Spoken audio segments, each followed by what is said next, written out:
오늘 말씀은 창세기 42장 1절에서 25절입니다. 창세기 42장 1절에서 25절 같이 읽습니다. 시작.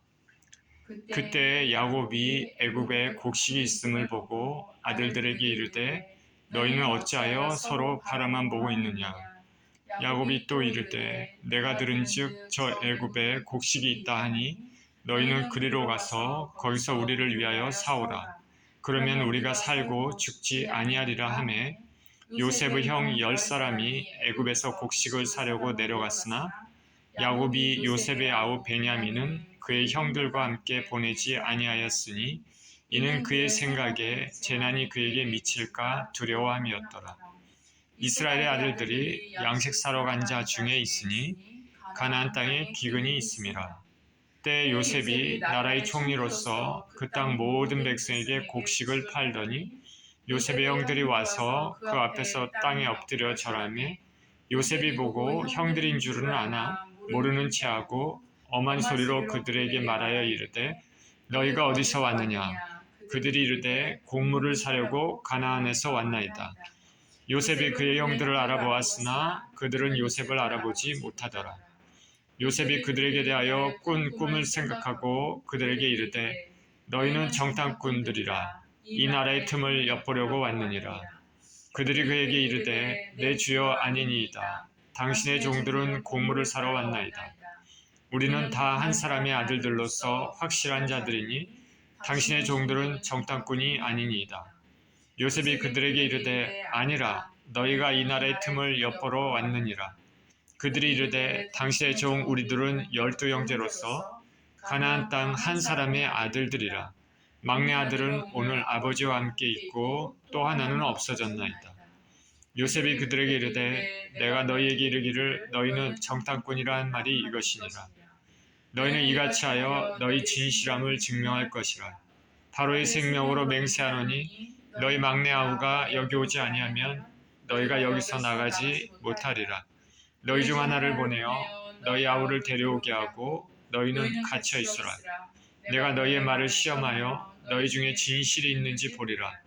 바로의 생명으로 맹세하노니 그리하지 아니하면 너희는 과연 정탐꾼이니라 하고 그들을 다 함께 3일을 가두었더라.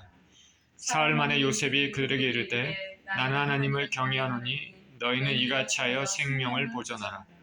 너희가 확실한 자들이면 너희 형제 중 한 사람만 그 옥에 갇히게 하고 너희는 곡식을 가지고 가서 너희 집안의 굶주림을 구하고 너희 막내 아우를 내게로 데리고 오라. 그러면 너희 말이 진실함이 되고 너희가 죽지 아니하리라 하니 그들이 그대로 하니라. 그들이 서로 말하되 우리가 아우의 일로 말미암아 범죄하였도다. 그가 우리에게 애걸할 때 그 마음의 괴로움을 보고도 듣지 아니하였으므로 이 괴로움이 우리에게 임하도다. 르우벤이 그들에게 대답하여 이르되 내가 너희에게 그 아이에 대하여 죄를 짓지 말라고 하지 아니하였더냐. 그래도 너희가 듣지 아니하였느니라. 그러므로 그의 핏값을 치르게 되었도다 하니 그들 사이에 통역을 세웠으므로 그들은 요셉이 듣는 줄을 알지 못하였다. 요셉이 그들을 떠나가고 물고 다시 돌아와서 그들과 말하다가 그들 중에서 시므온을 끌어내어 그들의 눈앞에서 결박하고 명하여 곡물을 그 그릇에 채우게 하고 각 사람의 돈은 그의 자루에 도로 넣게 하고 또 길 양식을 그들에게 주게 하니 그대로 행하였더라. 아멘. 생각나는 죄라는 제목으로 말씀을 나누겠습니다. 생명의 주님, 감사합니다. 우리가 주님 앞에 고개를 숙이고 주의 말씀을 경청하기를 원합니다. 하나님 우리 아버지, 하나님 말씀이 우리 심령 가운데 생명이 되어 귀한 양식이 되고 열매를 맺히는 시간이 되게 하여 주시옵소서. 예수 그리스도 이름으로 기도합니다. 아멘. 생각나는 죄.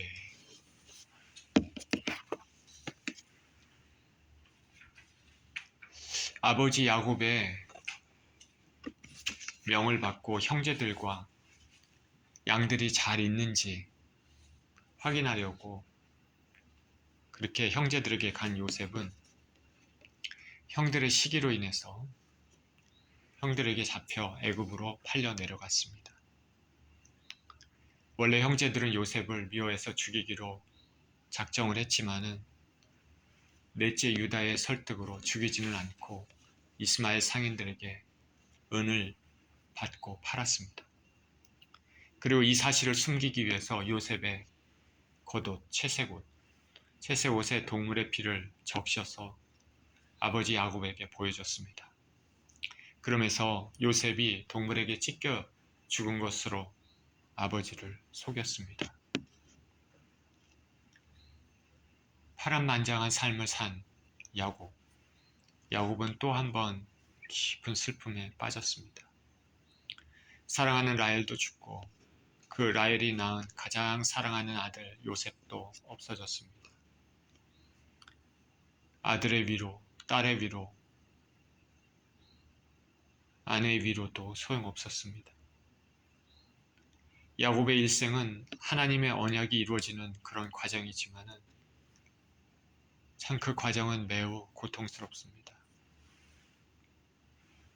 이런 일의 발단은 여러 가지 원인이 있겠지만은 야곱이 요셉만을 유독히 차별적으로 사랑했기 때문입니다.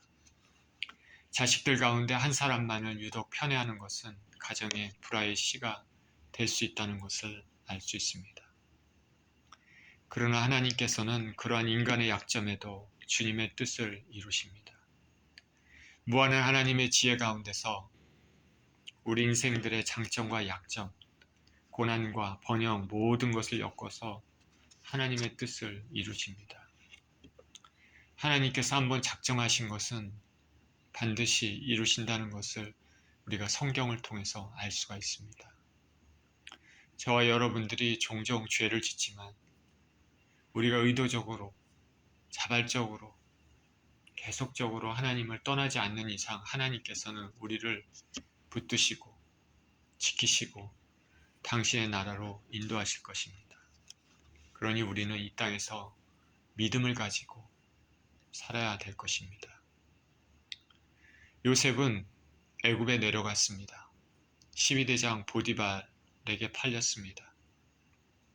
하루아침에 사랑받는 그런 아들이었는데 낯선 곳, 타국의 노예가 돼서 살게 됐습니다. 그러나 이 모든 것은 하나님의 섭리죠. 하나님께서는 비록 요셉이 노예로 그곳에 갔지만은 그의 모든 일에 형통케 하셨습니다. 보디발은 하나님께서 요셉에게 형통케 하시는 것을 보고 요셉을 가정총무로 삼았습니다. 자, 노예를 가정총무로 삼았다는 것, 얼마나 하나님께서 요셉에게 은혜를 주시고 형통케 하셨는지를 알 수 있는 것이죠. 가정총무는 집안의 모든 일을 맡아보는 집사장 같은 직분입니다. 보디발의 아내 외에는 모든 것을 주관할 수 있는 직책입니다. 그런데 하루는 요셉이 가정총무로 일하는 동안에 보디발이 아내가 요셉의 용모를 보고 동침하자고 유혹했습니다.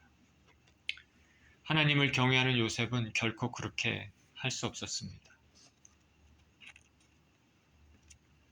그러나 그녀가 술책으로 말미암아 요셉은 감옥에 갇히게 됐습니다.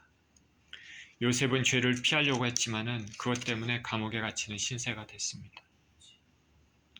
거룩하게 살려고 하는 사람들에게 시련이 닥칠 수 있음을 알아야 됩니다. 이 세상은 공중 권세 잡은 사단의 권세가 작동하는 것이고 우리는 아직 완전한 나라, 하나님 나라에 들어가지 않았기 때문입니다. 그래서 우리 성도들은 이 세상에서 살면서 끊임없이 영적 전쟁을 싸워야 됩니다. 우리 주위에 얼마나 죄가 많고 얼마나 불합리하고 부정의가 많은지 우리는 잘 알고 있지 않습니까? 요셉이 들어간 감옥은 왕의 죄수를 가두는 감옥이었습니다. 요셉은 다시 가정총무에서 죄수로 감옥에 갇히게 됐습니다. 사랑받는 아들에서 형제들에게 잡혀서 노예로, 다시 가정 총무로, 그러다가 다시 죄수로 감옥에 갇혔습니다. 상승과 하강의 롤러코스터를 타는 것 같은 신분의 변화입니다. 그런데 어떠한 가운데서도 하나님께서는 요셉을 붙잡으시고 은혜를 주셔서 감옥에서조차도 형통케 하셨습니다. 그래서 전옥이 그것을 보고 요셉에게 감옥에 온 죄수들을 맡겼습니다. 보디발이 요셉에게 가정총무로 삼게 하고, 그리고 감옥에서도 죄수들을 맡는 그런 역할을 맡게 된 것은 정말 하나님께서 얼마나 요셉에게 이렇게 은혜를 주셨는지 우리는 알 수 있습니다. 요셉의 삶은 한마디로 하나님께서 함께 하시는 삶입니다. 함께 하시는 삶. 어딜 가나 무슨 어려운 일이 있든지 사고가 있든지 항상 하나님이 함께 하시고 그것을 주위 사람들이 보게 하셨습니다. 그리고 어려운 일이 있어도 오히려 그것이 축복의 발판이 되게 하셨습니다. 저와 여러분들에게도 이런 하나님의 은혜가 있기를 축원드립니다. 저와 여러분이 하나님께서 부어주시는 그 은혜를 보고 우리도 복을 받을 뿐 아니라 주위 사람들이 우리를 보고 우리 삶을 통해서 하나님을 보고 예수님 앞으로 나오는 은혜가 있기를 축원드립니다. 하루는 왕을 가까이서 모시는 떡관장과 술관장이 감옥에 갇히게 됐습니다. 그들이 꿈을 꿨는데 꿈으로 번민하다가 요셉이 그 꿈을 해석해 주었습니다. 술관장은 다시 관직이 회복돼서 왕을 모시게 되고 떡관장은 매달려 죽는 꿈입니다. 하나님께서 당신의 뜻을 계시해 주시는 방편으로 꿈을 사용했습니다. 지금까지 우리가 여러 번 보지 않았습니까? 심지어 믿지 않는 자들을 통해서도 그렇게 하십니다. 다니엘 시대 때 느부갓네살에게 꿈을 꾸게 하신 것도 동일한 것이죠. 요셉의 해석대로 술관장은 복직이 되고 떡관장은 죽게 됐습니다. 그런데 술관장은 복직이 된 이후에도 그 요셉의 그 도움을 잊어버렸습니다. 큰 도움을 받고도 잊어버리는 그것이 인생입니다. 저와 여러분들은 이렇게 살면 안 됩니다. 우리가 하나님의 주신 구원의 은혜를 잊어버리고 배은망덕하게 산다면 큰 심판을 받을 것입니다. 자, 술관장은 복직이 되었습니다. 떡관장은 죽고 술관장은 복직이 되었음에도 요셉을 잊어버렸습니다. 그리고 2년이 더 지났습니다. 요셉은 감옥에서 2년을 더 있었습니다. 잊혀 지내는 시간입니다. 사도 바울이 로마로 압송되기 전에 가이사라 감옥에 갇혀있던 시간도 약 2년간 됩니다. 예수님께서는 바울에게 로마에서도 너가 복음을 전해야 된다.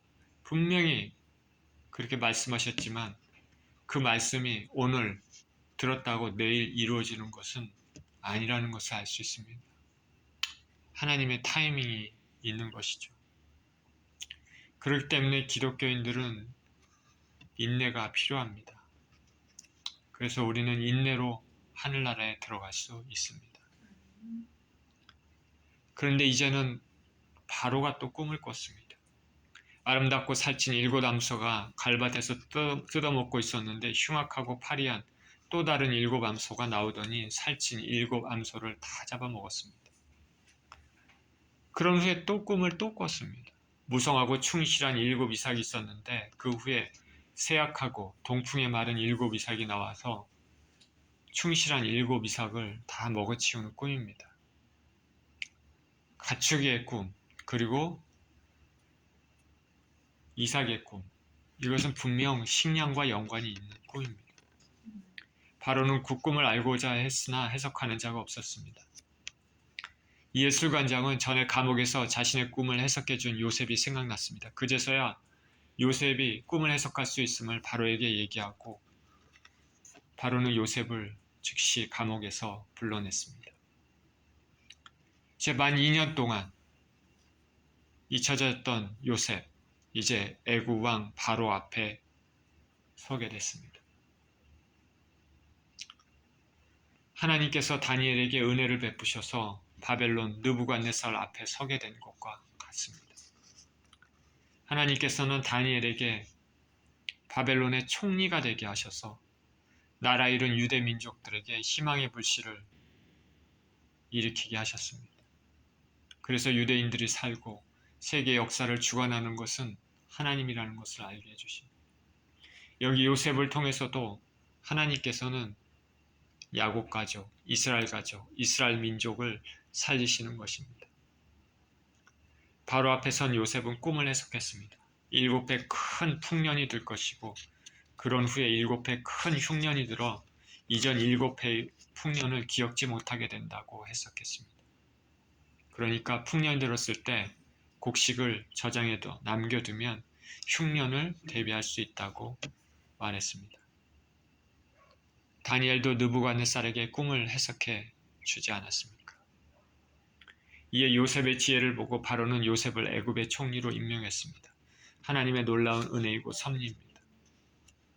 여기까지 오게 하시려고 하나님께서는 요셉을 지금까지 업앤다운 겪게 하셨습니다.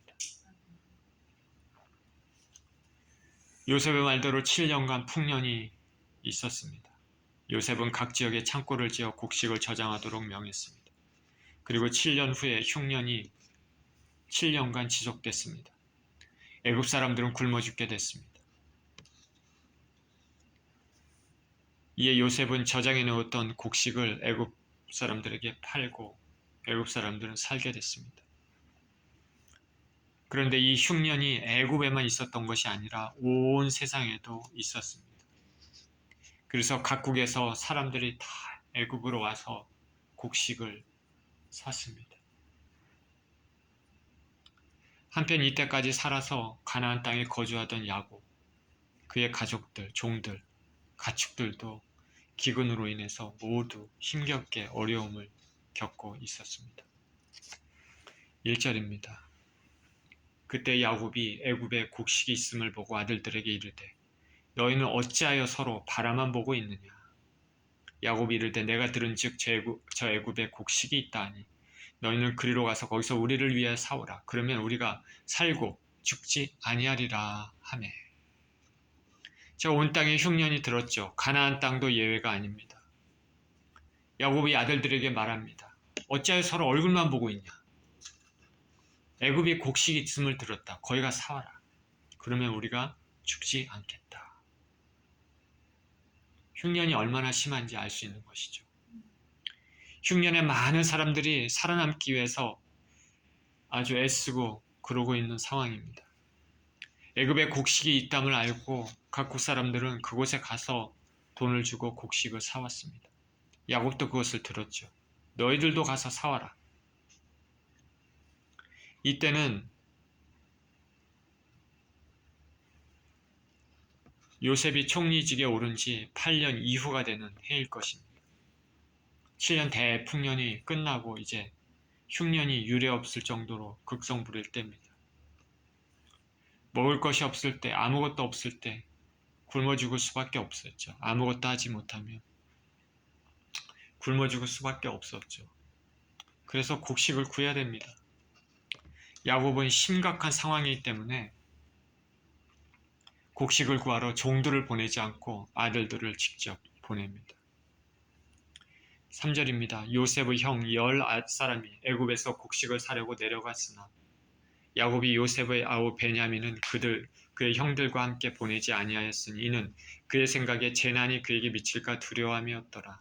이스라엘 아들들이 양식 사러 간 자 중에 있으니 가나안 땅에 기근이 있습니다. 야곱은 아들들을 보냈지만은 막내 베냐민은 보내지 않았습니다.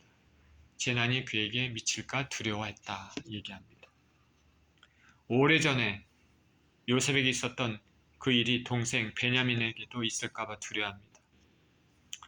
라헬의 소생 요셉을 사랑했던 것 같이 동일하게 하나 남은 라헬의 소생 베냐민을 특별히 사랑하고 있음을 알 수 있습니다. 과거에 요셉이 사라진 것이 트라우마로 남아 있습니다. 두려워하고 있죠. 요셉을 잊지 못하고 있는 야곱입니다. 자식이 없어졌는데 잊을 수 있겠습니까? 애굽으로 많은 사람이 곡식을 사러 몰려들었는데 이들 가운데 야곱의 아들들도 있었습니다.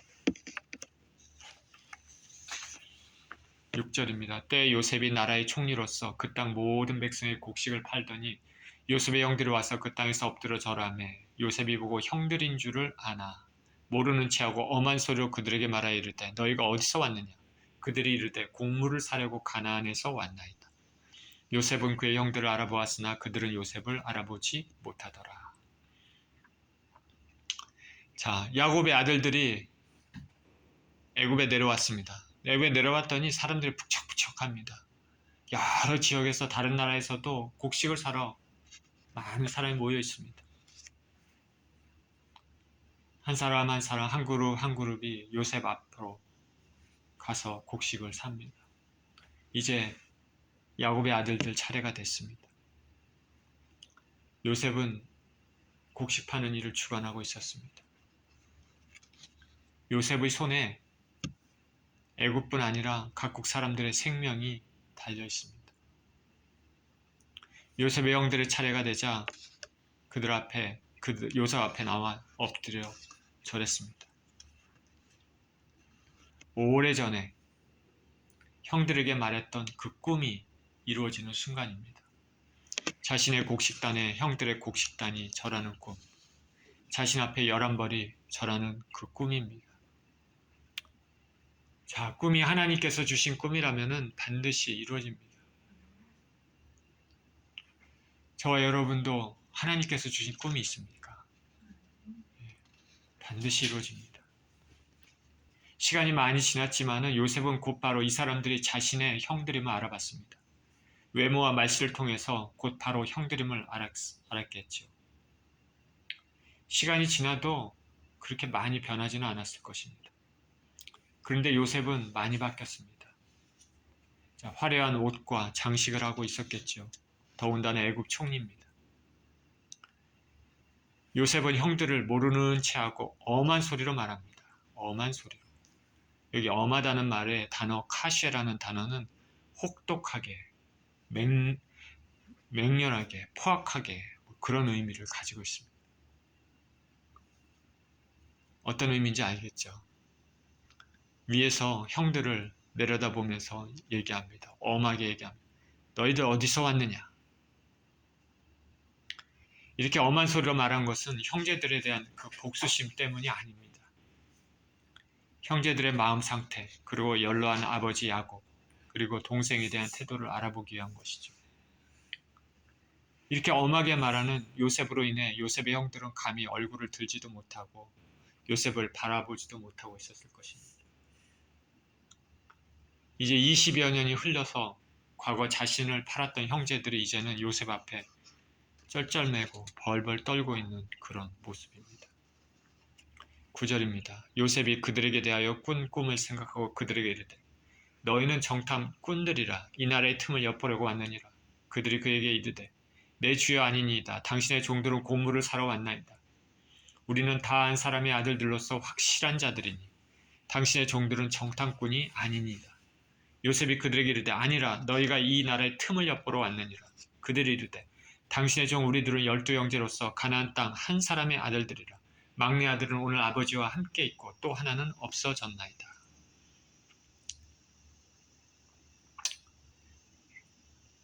자, 요셉의 형들이 요셉 앞에 절하고 벌벌 떠는 모습, 쩔쩔매는 모습. 요셉은 과거의 꾼 꿈이 생각났습니다. 하나님의 섭리가 이거였구나 알았을 것입니다. 하나님의 꿈은 반드시 이루어집니다. 요셉이 말합니다. 너희는 정탐꾼이라 이 나라를 엿보려고 왔다. 자, 당시 애굽에만 곡식이 있었기 때문에 주변 나라들, 민족들은 곡식이 없기 때문에 어떻게든지 애굽에 가서 곡식을 사오려고 했겠죠. 돈이 없으면 어떻게든 전쟁을 해서라도 탈취하려고 했겠죠. 우리가 생각할 수 있는 상황입니다. 그렇기 때문에 이런 일로 인해서 외국에서 온 사람들에 대해서는 주의 깊게 살펴보았을 것입니다. 외국의 나그네들에 예민할 수밖에 없었습니다. 그러니 요셉이 이 말을 한 것은 애굽의 총리로서 할 수 있는 말이죠. 근데 너희는 정탐꾼이라 이렇게 얘기했으니 형제들의 목숨을 위협하는 것과 다름없는 선포입니다. 자, 엄하게 그리고 너희는 정탐꾼이라 이렇게 형제들에게 얘기했습니다. 자, 그러나 요셉의 본심은 이들에게 신변의 위협을 주어서 지난날을 반성하고 하나님을 의지하도록 하기 위한 그런 의도를 가지고 있는 것입니다. 형제들이 대답합니다. 주여 아닙니다. 우리는 곡물을 사러 왔습니다. 즉시 부인하죠. 급박합니다. 그리고 이를 증명하기 위해서 가족의 상황까지 다 얘기합니다. 다 불어버립니다. 입술로. 그죠? 아닙니다. 거기서 끝나지 않고 우리가 진짜 아니라는 것을 알기 위해서, 알려주기 위해서 우리 가족은 이런 사람입니다. 이 얘기까지 다 얘기했죠. 자연스럽게 요셉은 아버지 야곱과 동생 상황까지 알게 됐습니다. 나중에 우리가 하나님 앞에 설 때 믿는 자나 믿지 않는 자나 다 우리의 삶에 대해서 하나님 앞에 실토하게 됩니다. 말하고 싶지 않아도 우리의 의지와 상관없이 우리 인생이 하나님 앞에 다 드러나게 됩니다. 꼼짝없이 드러나게 되죠. 속이려고 해도 속일 수가 없습니다. 여기 형제들이 지금 요셉 앞에 그런 상황입니다. 우리는 다 한 사람의 아들들입니다. 확실한 사람들입니다. 당시의 종들은 정탐꾼이 아닙니다.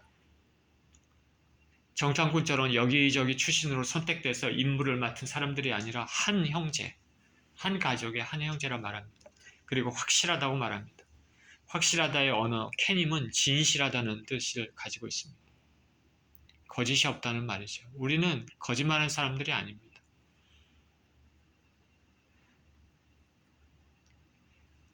이에 요셉은 아니다. 너희는 이 나라를 엿보려 왔다. 그렇게 또 얘기합니다. 요셉은 정탐꾼이 아니라는 거 알고 있지만 형제들의 인격, 양심을 재확인하려고 억지를 부려서 상황을 더 코너로 몰고 가고 있습니다. 이에 형제들은 다시 입술로 더 구체적으로 가족의 상황을 얘기합니다. 당신의 종은 12형제인데 가나안 땅 한 사람의 아들입니다. 막내는 아버지와 함께 있고 또 하나는 없어졌습니다. 자신들이 죄가 없는 사람, 정탐꾼이 아니라는 것을 증명하려고 입에서 그냥 술술 다 튀어나옵니다. 가족의 상황까지 다 얘기합니다. 과거에 자신들이 팔았던 요셉도 얘기합니다. 자, 이들이 요셉 얘기하면서 어떤 생각이 들었을까? 잊고 지냈던, 미워해서 팔았던, 아버지에게 속여 죽였다고 말했던 요셉입니다. 마음에 찔림이 있었을까? 14절입니다. 요셉이 그들에게 이르되 내가 너희에게 이르기를 너희는 정탐꾼이라 한 말이 이것이니라. 너희는 이같이 하여 너희 진실함을 증명할 것이라. 바로의 생명으로 맹세하노니 너희 막내 아우가 여기 오지 아니하면 너희가 여기서 나가지 못하리라. 너희 중 하나를 보내어 너희 아우를 데려오게 하고 너희는 갇혀 있으라. 내가 너희의 말을 시험하여 너희 중에 진실이 있는지 보리라. 바로의 생명으로 맹세하노니 그러하지 아니하면 너희는 과연 정탐꾼이니라 하고 그들을 다 함께 3일을 가두었더라. 요셉은 참 지혜로운 사람이죠. 요셉이 형제들에게 말합니다. 너희는 정탐꾼이라 한 말이 이것이다. 진실함 증명하려면 너희 막내 아우가 여기 와야 된다. 그렇지 않으면 너희가 여기서 나가지 못한다. 그리고 바로의 생명으로 맹세했습니다. 히브리인들은 맹세하기를 자기가 존경하는 사람, 그 생명으로 맹세하는 그런 습성이 있는데 요셉은 애굽 사람들이 하는 전형적인 맹세 방법을 사용했습니다. 왜 이랬냐면 철저히 애굽인으로 행세하기 위한 것이죠. 형제들을 속여야 되니까. 그런데 형제들이 진실함을 증명해야 되는데 왜 아우가 와야 될까? 그렇죠? 동생 베냐민을 보고 싶은 것도 있고 형들을 더욱 코너에 몰리게 하기 위한 것입니다. 그래서 죄를 뉘우치고 회개하게끔 하려는 의도인지. 우리는 마음에 찔림이 있을 때 하나님 앞에 회개해야 됩니다.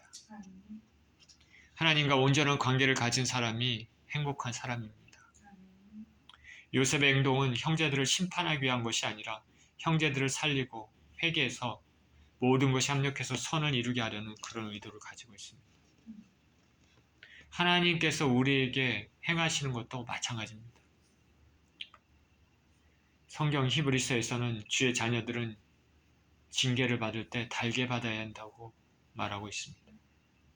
사랑하는 자식마다 징계하기 때문입니다. 하나님은 자녀를 징계하십니다. 징계하지 않으면 자녀가 아니고 사생자라고 성경은 말합니다.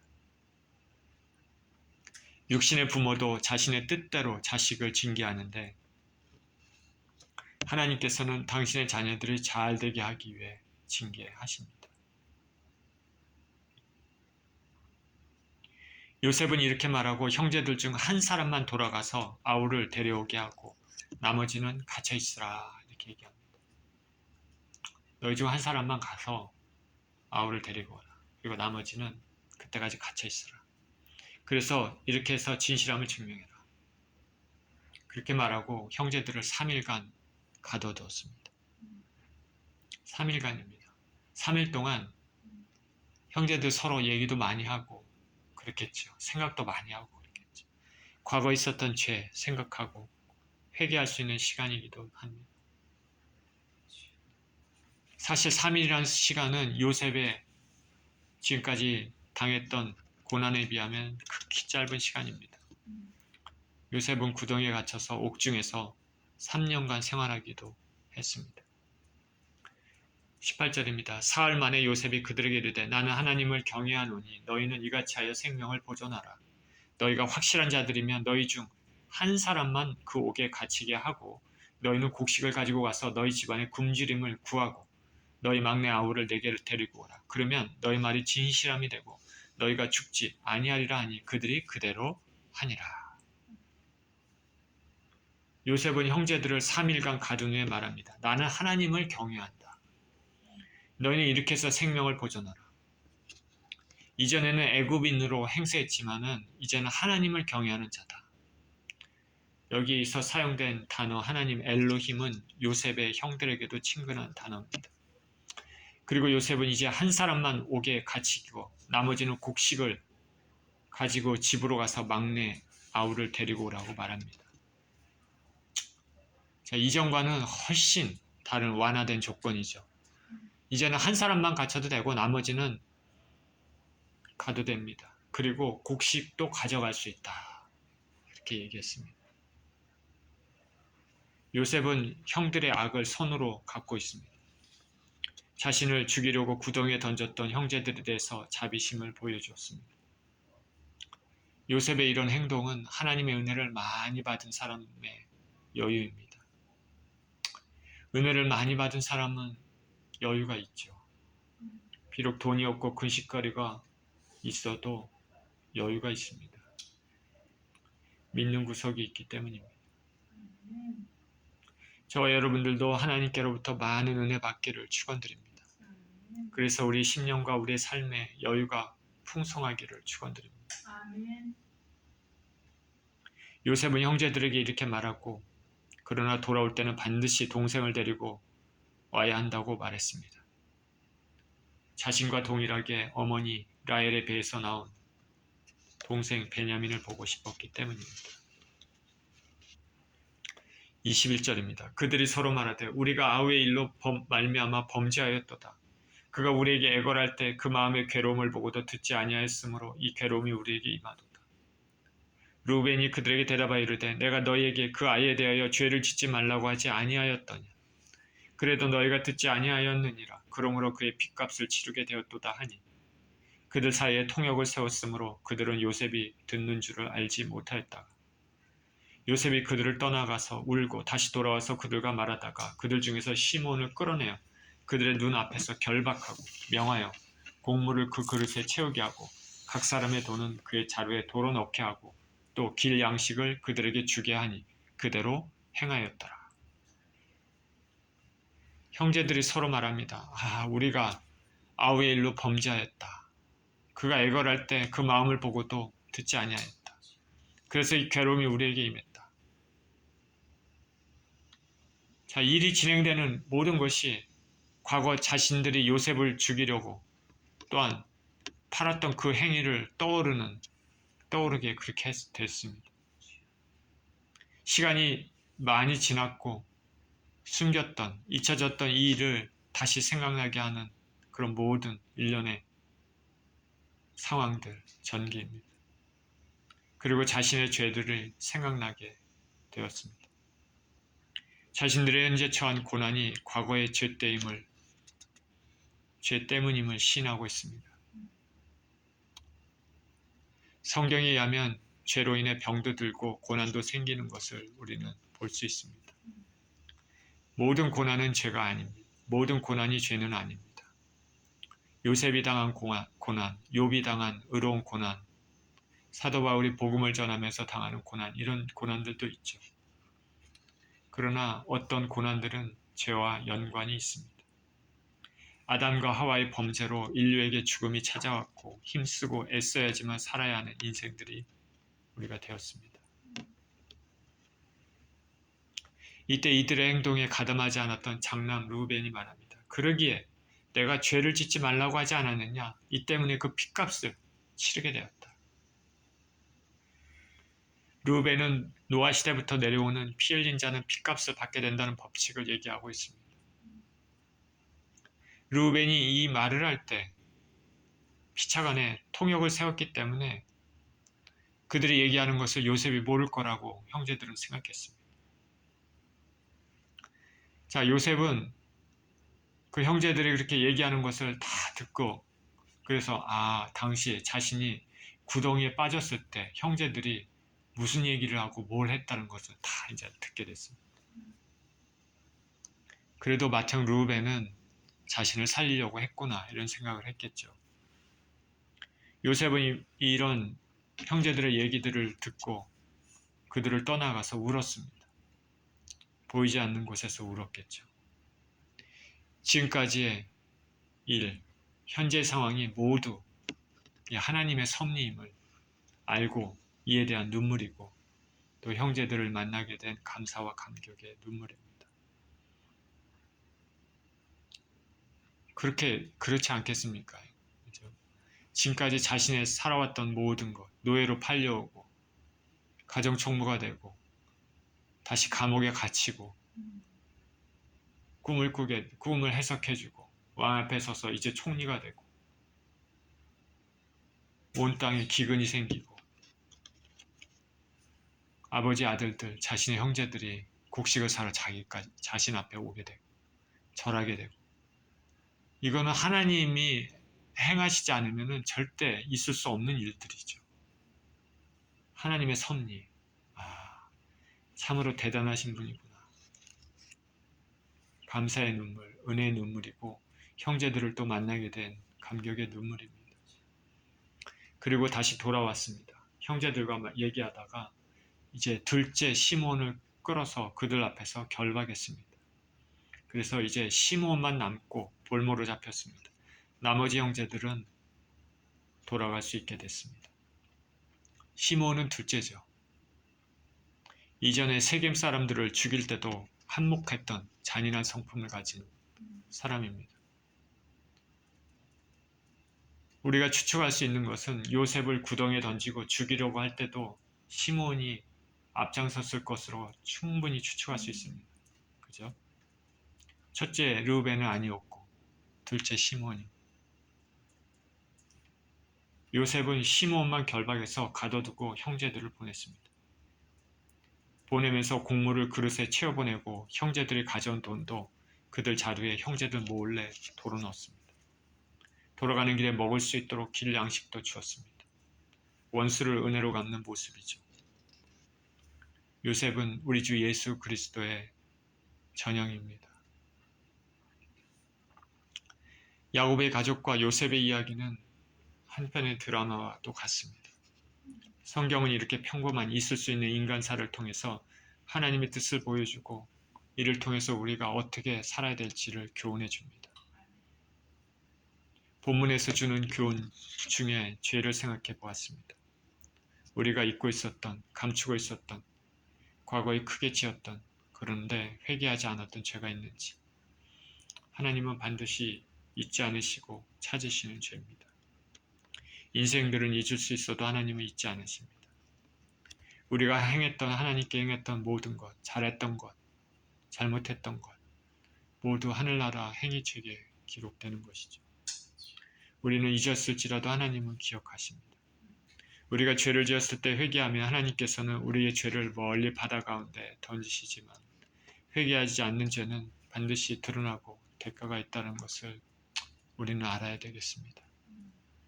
그러니까 우리는 현재와 과거의 우리 삶을 살펴보고 뉘우치고 회개하지 않은 것이 있는지 감추어진 죄가 있는지 생각해 봐야 되겠습니다. 저와 여러분 모두 연약합니다. 그래서 이 땅을 살면서 이런저런 죄를 짓고 삽니다. 그렇지만 그때마다 회개하며 새로워지는 삶을 살아야 되겠습니다. 날마다 하나님 앞에서 회개함으로 예수 그리스도의 피로 씻김받는 저와 여러분 모두 되시기를 예수 그리스도 이름으로 축원드립니다. 기도하겠습니다. 하나님 아버지, 오늘 본문을 통해서 과거 요셉을 팔았던 형제들은 과거 자신들이 지었던 죄가 떠오르고 생각나고 현재의 고난이 바로 죄 때임을 아버지 고백하는 그런 모습을 보았습니다. 그들이 아버지 잊고 있었던 오랜 기간 감춰졌던 죄가 드러나는 순간입니다. 하나님 우리 아버지, 우리 삶에도 우리가 과거 지었던 죄, 감춰졌던 죄들이 아버지 하나님 우리에게 떠오를 때마다 하나님 앞에 회개하며 돌이키고 우리 주 예수 그리스도의 피로 씻김받는